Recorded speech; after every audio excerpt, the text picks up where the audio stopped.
This is Mission Qualfon, a monthly podcast that takes you inside the workings of our company, but not just the ins and outs of business. We look at the ideas and insights that make Qualfon truly unique. As a company, we are committed to being the best and making each person's life better. Join us as we get to know and learn from people from across the organization. What's their story? What have they learned? And how do they live out Qualfon's mission? Welcome to Mission Qualfon. Good morning, good afternoon, and good evening, and welcome to the Mission Qualfon podcast. Jeremy, episode 29. Episode 29. We're flying. We're flying through these. Time flies when you're having fun, Marisol. We had the best reaction to the last few episodes. I keep thinking, this is it. This is the best we're going to do. It's downhill from here. And our guests just keep surprising us each time. Yeah. I think what was great about our last episode is that obviously we talk about our mission. Every company has a mission, but one of the things that makes us unique at Qualfon is we actually have a mission department whose job is to ensure that we are in fact living the mission, doing all these activities, doing all these things related to realizing our mission, and Jason is the person responsible for much of that. So it was good to have him on the episode last time. I love how we can have people from different departments come and discuss the mission. Of course, I love hearing about the mission from people like you and Jason and Roberto within the mission. And on this podcast, we get to go into operations, which has a special place in my heart. And we get to speak to the wonderful Tracy Beck, who is one of our very talented VPs of operations. She's very busy too. I know that there are a lot of sites that fall under her leadership. And, you know, I've been on calls with her just this week. She'll even mention this is there's a new client that will be starting at one of her sites here in the next few months. And there's a lot of work that goes into that. And I've had the pleasure of being on a few calls with her about that. And you just see how busy these folks are. And it's impressive what they're able to get accomplished. So I'm looking forward to our conversation with her today. Yeah, I always feel like when we snag someone from operations, it's a big win because to try to find 30 minutes to an hour on a calendar can be tough, but she did it, and she was gracious enough to come on and join us on this episode of the podcast. Without further ado, let's hear from Tracy Beck, our VP of Operations.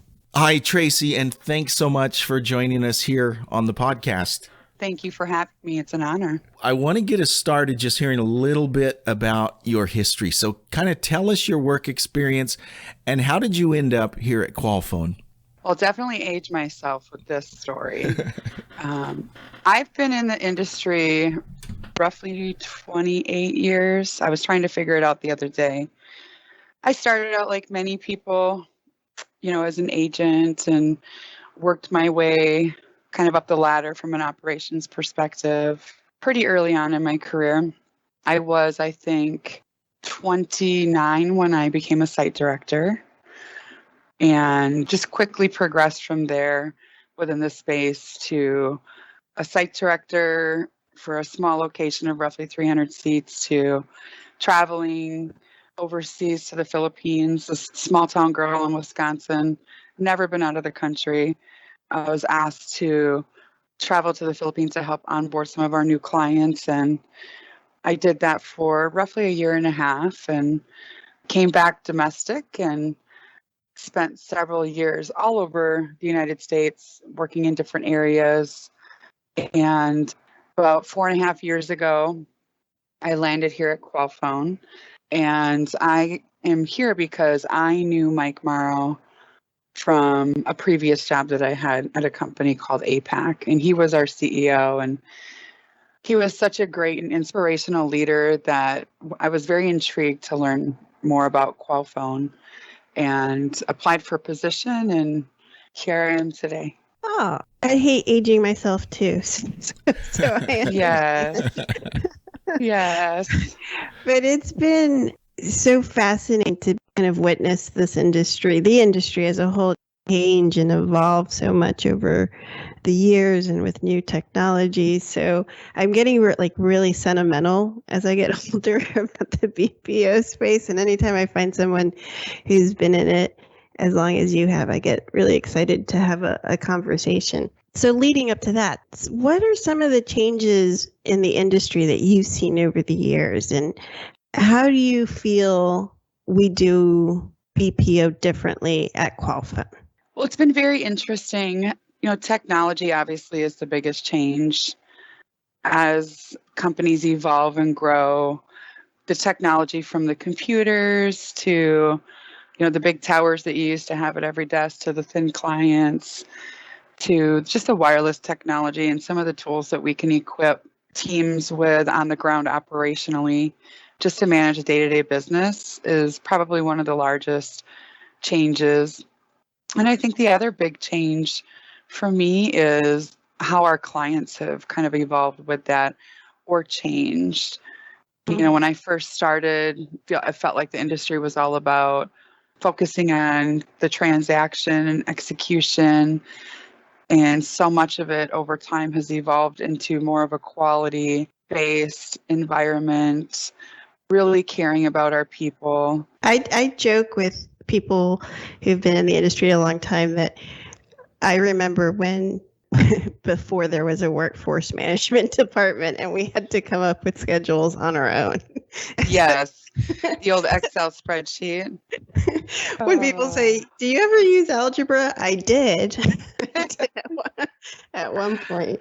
Yeah, there's so much has changed. And I find it fascinating ending up at Qualfon because one of the changes is, like, to your point, that the shift in so much focused on the transaction and on the money. And right.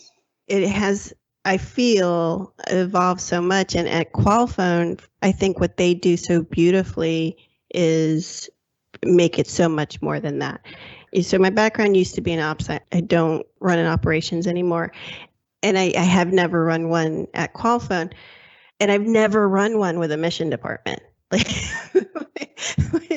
So how does that work? Because I think that if I could go back in time and run sites with a mission department as a partner, it would just be a whole different world. Just tell me about that world, Tracy. This is actually a funny story. When I was interviewing and I had reached Mike's level, the interview was really him kind of selling me on the mission department and him explaining it to me top to bottom and talking about our strides and our values and our mission statements. And to me, it was, a lot of companies said, we have a mission statement, here are our values, and this is what we execute on. But a lot of times it didn't feel like that was really the priority of that company. The priority was obviously making money and the bottom line. Although that is very important, what is different here is really the support that we get from the mission department. All of our locations has a mission team, for lack of a better words, whether it be on-site or virtual or some of both. And it is a tremendous help from an ops perspective, just in helping to engage our employees more, help us handle situations that sometimes are hard to handle, whether it's a personal challenge with one of our employees or associates or a financial challenge. We have so many tools at our disposal, with this group. And I'll give you an example. We recently had a situation in one of my locations where an employee had lost their home due to a fire. And our mission person quickly, on a dime, put together this entire plan project and how we're going to help this associate and their family make it through this tough time. And it's just things like that that really make it different and really make the front line all the way up to our executive level understand how important the mission is. It's things like that. I mean, I have tons of stories of where our mission team has done something crazy, we're in the community, doing charities or supporting events or causes. And the integral part of that is they're heading it up, and they're kind of our liaison, partnering with the ops team or the site locations in every department there to make these events happen. And it is something that our clients love. They see it every day when they're on site visiting, or they hear about it through some of our social media pages. And it really is a game changer for us when you look at other BPOs.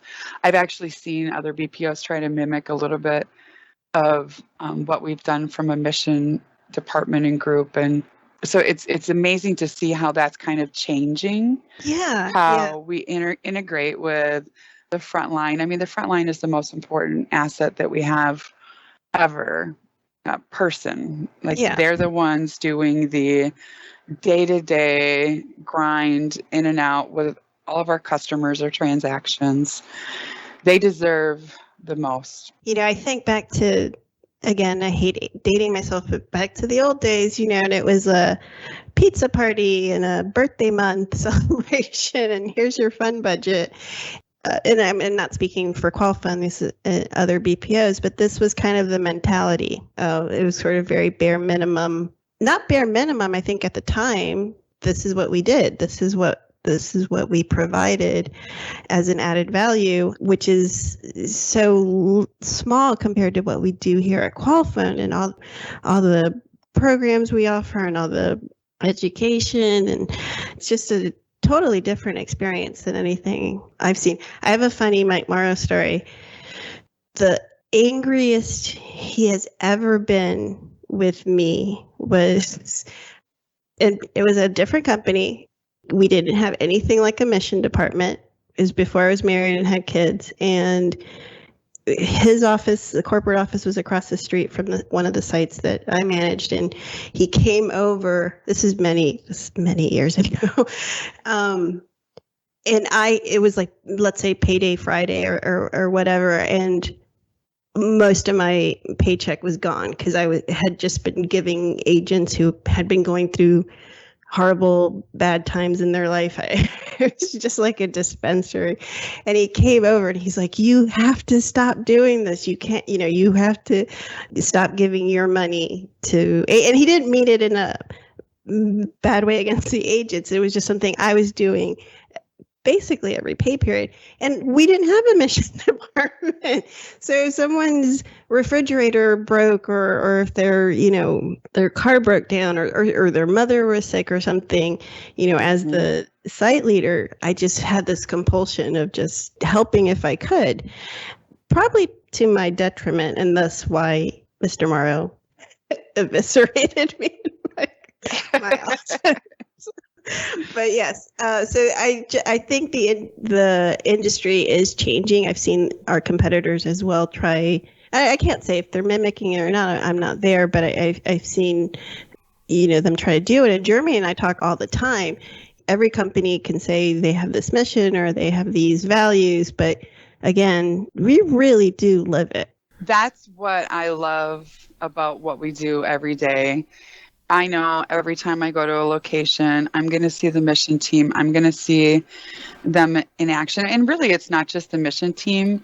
Every person that works for us is really a mission leader. And everybody does the same or has the same philosophy on how this should be treated.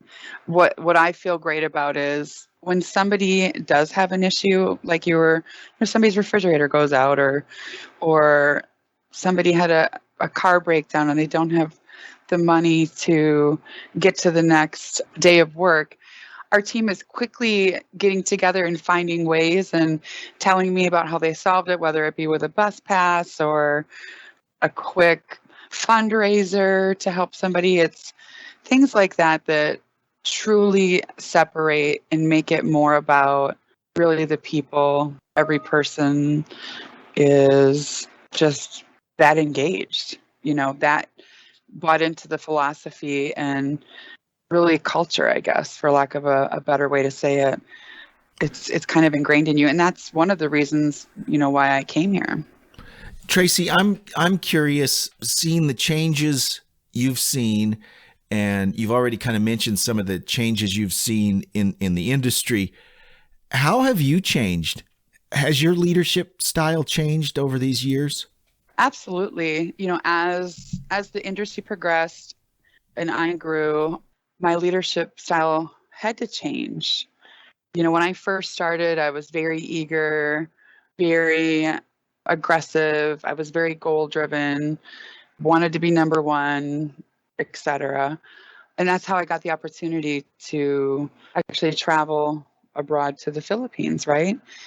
And I quickly learned in the Philippines that my, very direct leadership style needed to change to fit the culture that I was in working with. Because this was, many years ago. I'm going to say 15 years ago that I was over there. And I learned how to adapt my style to who I was really working with, whether it is a site director, an ops manager, another VP, my CEO. Everybody kind of requires a different type of communication or prefers a different type of communication. So I quickly had to learn what drives people. Marisol, what's your driver? What's going to make you come to work every day and want to succeed? And it's getting to know that person no matter what level and understanding how am I going to help this individual become the best that they can be and make their lives better and grow. And so my time in the Philippines really taught me how to do that. And then I, of course, took that knowledge back with me when I came to the US, whether it's working in the North, the South, the East, the West. It's very different how you're going to interact and integrate. And honestly, every leader is different. Every one of my site directors has their own personality, their own leadership style. And when I am coaching Graham and Coeur d'Alene, I'll coach him and drive him the way that I know works for him. Whereas Bonnie in Highland Park, I might approach differently because I know her drivers are different and how I'm going to motivate her and develop her.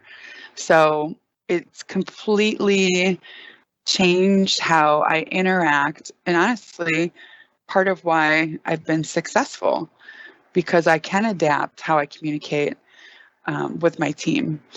Much to the disappointment of my family, because I use those tactics on them as well to help them make better decisions. So it has been just a great experience for me to grow personally with how I've changed from a leadership perspective. And of course, throughout the years, I've taken several different classes, courses, coaching certifications that have also helped really enforce that. Oh, I'm sure your family is as lucky as Qualfon for your leadership skills. Yes. I'm the oldest sister, so I often get told I'm bossy, but it's a nice bossy. Don't get me started. I know it. We'll move on. This is a question we ask often of our guests who like myself and many other guests who have joined, and yourself, Tracy, who started out as a production agent. You're now a VP of operations. What advice would you give a new hire starting out in this industry, starting out at Qualfon? And then after that, it's a two-sided question. After that, what would you want a potential client to know about Qualfon and how we're different than other vendors? This is actually one of my favorite things to do when I'm in a site, if there's a new hire class. I go in and tell them my story and walk them through my experiences, starting out as an agent, moving to a supervisor. When I took this job as an agent, it was a seasonal job for a retail catalog. And I thought, I'm just going to make some money over Christmas break for presents and stuff.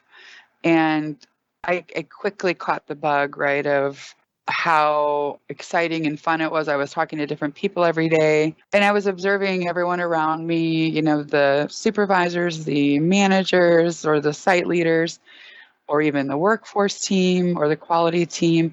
All of it really intrigued me. So I kind of set a goal when I first started, like I want to be a supervisor. I achieved that goal. And then the next step was, I wanted to be in workforce. And I went to that goal, achieved it. If you want it, you can make it happen, but only you. And you have to want it bad enough to learn.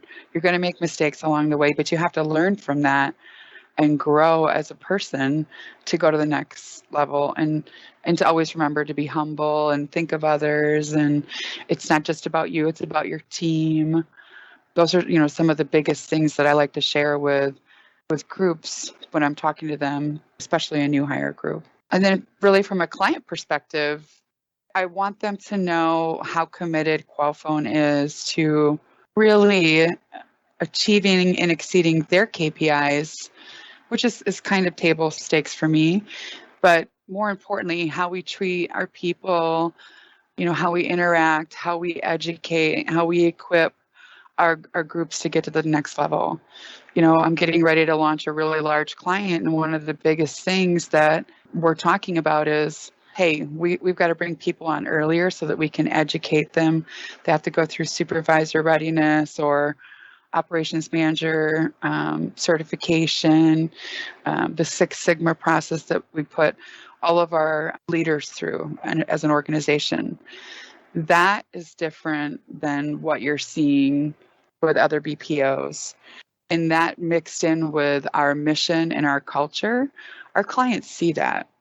Most of my clients verbally talk about it when we have like a QBR or a face-to-face meeting. They recognize the due diligence on our part to ensure we're taking care of our employees as well as taking care of our clients. They're both very important to an organization, and if you can execute on all of those fronts, you're going to naturally grow and be more successful in what you do every day. So Tracy, I don't know if you remember this. The first time I met you, I believe, was the very first summit that you came to. And I think you started right before that summit. So in San Antonio, I remember meeting you at this activity we did out at a ranch where we had like a big barbecue and cookout and things. So I just have to ask, what did you think of your first summit? And especially having just joined the company, what was that like for you? It was definitely eye-opening, Jeremy.